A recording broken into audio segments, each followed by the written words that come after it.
Hello बच्चों, आइए प्रश्न देखते हैं। वे जंतु जो आधार से जुड़े रहते हैं सामान्यतः धारण किए होते हैं। पहला विकल्प है असमृद्ध है, दूसरा है अरीय समिति, तीसरा है पाचन नाल का एकल द्वार और चौथा है जल में धारा उत्पन्न करने के लिए सतह पर सीलिया। तो देखो, इस प्रश्न की अगर हम मुख्य अवधारणा को समझे तो हमें बताना है कि जो जंतु आधार से जुड़े होते हैं। तो देखो, हम देखते हैं कि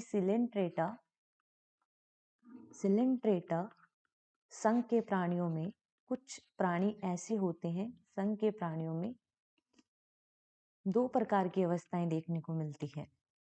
दो प्रकार की अवस्था देखने को मिलती है।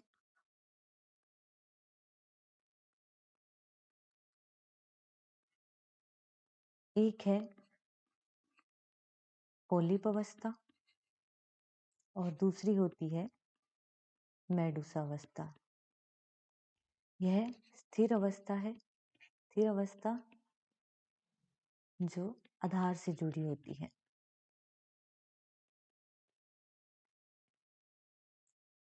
और मेडुसा गतिशील अवस्था होती है। तो देखो, पोलिप अवस्था कुछ सिलेंड्रेटा के जीवों में पाई जाती है। पोलिप अवस्था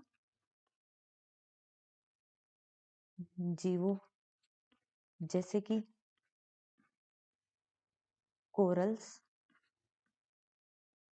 व समुद्री एनिमोन सिलेंड्रेटा के जीव हैं जिनमें पोलिप अवस्था देखने को मिलती है और ये आधार से जुड़ी होती है। और अब देखो, ये असममित होते हैं? नहीं, इनमें समिति पाई जाती है। सिलेंट्रेटा के जीवों को किसी भी अक्ष से काटने पर वो दो बराबर भागों में बंट जाते हैं और इस प्रकार की समिति को हम अरीय समिति कहते हैं। ठीक है, तो अरीय समिति सिलेंट्रेटा के जीवों में पाई जाती है। तो यहाँ पे जो दूसरा है वो हमारा सही उत्तर होगा।